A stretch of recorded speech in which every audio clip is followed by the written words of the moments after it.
শর্মাজি শর্মাজি শর্মাজি, চারিদিকে শর্মাজিরই নাম। এক যে ছিল Rohit Sharma, the one of the legend of India team Rohit Sharma. আর এখন হচ্ছেন দ্য সিক্স হিটিং শর্মা, অর্থাৎ অভিষেক শর্মা।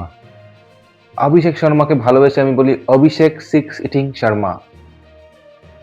তো তোমরা জানোই যে গতকালের ম্যাচে আমাদের শর্মাজি কি তাণ্ডবটাই না দেখিয়েছে।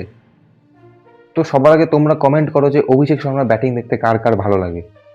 আমার তো বস খুব ভালো লাগে, কারণ ও যেই হারে ব্যাটিং করে। টি-20 ফরম্যাট এমন একটা ফরম্যাট যেখানে সবাই মেরে খেলবে, কিন্তু যে প্রতিটা বল মেরে খেলবে এবং প্রতিটা বল বাউন্ডারি ওভার বাউন্ডারি মারবে, সে the one and only Abhishek six hitting Sharma. তো কি খেলাটাই না খেললো ভাই কালকে। নিউজিল্যান্ডের সামনে সব থেকে বড় টোটাল কালকের দিনে ভারত করে দেখালো। এর আগে ছিল 234 আর কালকে হলো 238। তো তাতে কিছুটা হলেও, কিছুটা বলতে নয়, অনেকটাই অবদান রয়েছে আমাদের রিঙ্কু সিংয়ের। একটা দুরন্ত ফিনিশের মাধ্যমে রিঙ্কু সিং সেই 238 রান অবধি নিয়ে গেছিল। তো যদি শুরু থেকে বলতে যাই, টস কিন্তু ভারতের পক্ষে যায়নি। টস জিতেছে নিউজিল্যান্ড। নিউজিল্যান্ড টসে জিতে ভারতকে ব্যাটিং করতে পাঠায়। তো ভারতের শুরুটা খুব একটা ভালো হয়নি। প্রথমেই তোমরা জানো সঞ্জু স্যামসন আউট হয়, খুব কম রানিতে আউট হয়। তারপরে বিশ্বকাপে চান্স পাওয়া ঈশান কিষান, ডোমেস্টিক দেখে তাকে নেওয়া হয়েছিল, কিন্তু সেরকম পারফরমেন্স সে দিতে পারেনি, ব্যর্থ হয়েছে। তারপরে আমাদের ক্যাপ্টেন সাহেব আসে সূর্যকুমার যাদব। সূর্যকুমার যাদব আর অভিষেক শর্মা মিলে কিছুটা পার্টনারশিপ গড়ে তোলে। সূর্যকুমার 22 বলে 32 করে আউট হয়। মাত্র 22 বলে 50 মারে শর্মা জি। তো সূর্যকুমার আউট হওয়ার পর ক্রিজে আছে হার্দিক পান্ডিয়া। হার্দিক পান্ডিয়াও সেরকম মারকুটে মেজাজেই ছিলেন। খুব তাড়াতাড়ি রানটাকে এগিয়ে নিয়ে যাওয়া তার প্ল্যান ছিল, কিন্তু দুর্ভাগ্যবশত তিনি আউট হয়। স্লোয়ার বল, স্লোয়ার বলে ভারতের অর্ধেক ব্যাটসম্যান সেদিনকে আউট হয়েছিল। হার্দিক পান্ডিয়াও সেই স্লোয়ার বলে শিকার হয়।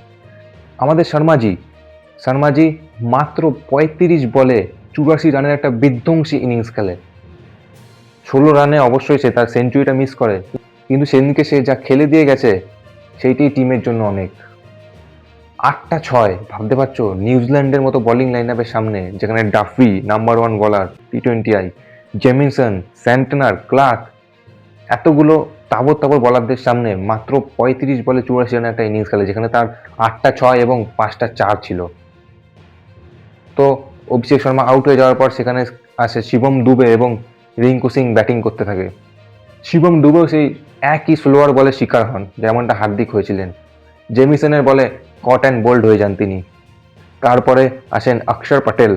তো 8 নম্বরে ব্যাটিং করতে আসেন অক্ষর প্যাটেল। ইন্ডিয়ার কিন্তু একটা জিনিস লক্ষ্য করো, 8 নম্বর পর্যন্ত ব্যাটিং রয়েছে, কিন্তু দুর্ভাগ্যবশত অক্ষর প্যাটেল আউট হয়ে যায়।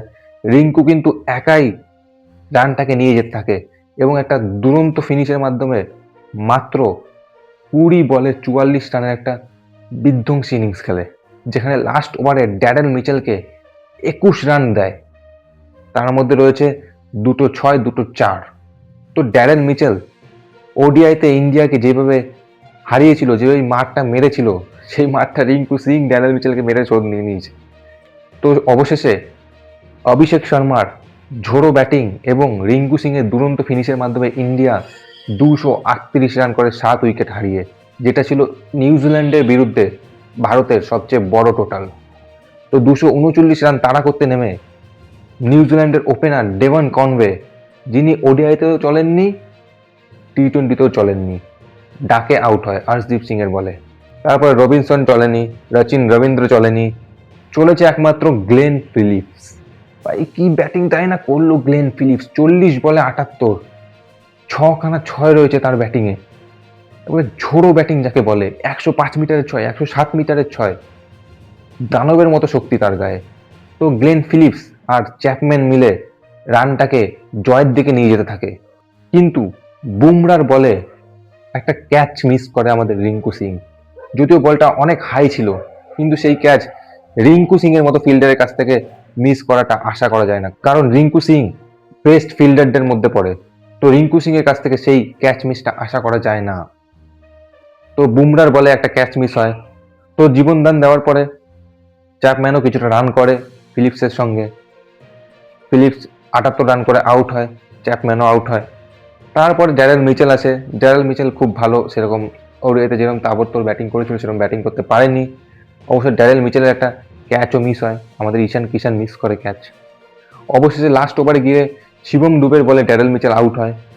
তারপরে ক্লার্ক আসে, ক্লার্ককেও প্রথম বলে গোল্ডেন ডাক হয়ে যায়। শিবম দুবের কাছে একটা হ্যাট্রিক চান্স ছিল, কিন্তু সে নিতে পারেনি।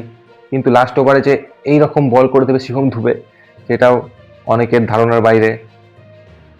তো নিউজিল্যান্ড 239 রান তাড়া করতে নেমে মাত্র 190 রানে তারা তাদের ইনিংস শেষ করে এবং 48 রানে ভারত নিউজিল্যান্ডকে পরাজিত করে।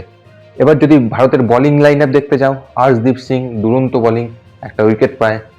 তারপরে যদি বলো অক্ষর প্যাটেল একটা উইকেট পেয়েছে, হার্দিক পান্ডে একটা উইকেট পেয়েছে, বুমরা 3 ওভারে 29 রান খেয়েছে কিন্তু কোনো উইকেট পায়নি। বরুণ চক্রবর্তী 2টো উইকেট পেয়েছে, খুব সুন্দর বল করেছে। তারপরে রয়েছে আমাদের শিবম দুবে লাস্ট ওভারে গিয়ে 2খানা উইকেট পায়। শিবম দুবে অবভিয়াসলি খুব ভালো বল করেছে। তো টি-20 সিরিজের প্রথম ম্যাচে নিউজিল্যান্ডকে পরাজিত করে ভারত বুঝিয়ে দিল যে ভারত কেন গোটা বিশ্বে টি-20তে নাম্বার 1 টিম। তো আশা করি পরের ম্যাচগুলো এইভাবেই ভারত খেলবে এবং প্রতিটা ম্যাচ তারা জিতবে। তো সবাই যদি আমার সাথে একমত হয়ে থাকো, ভিডিওটিতে একটি লাইক করে চ্যানেলটি সাবস্ক্রাইব করে দাও। তো আজকের জন্য এইটুকুই, দেখা হবে পরের ভিডিওতে। জয় হিন্দ, জয় বন্দে মাতরম।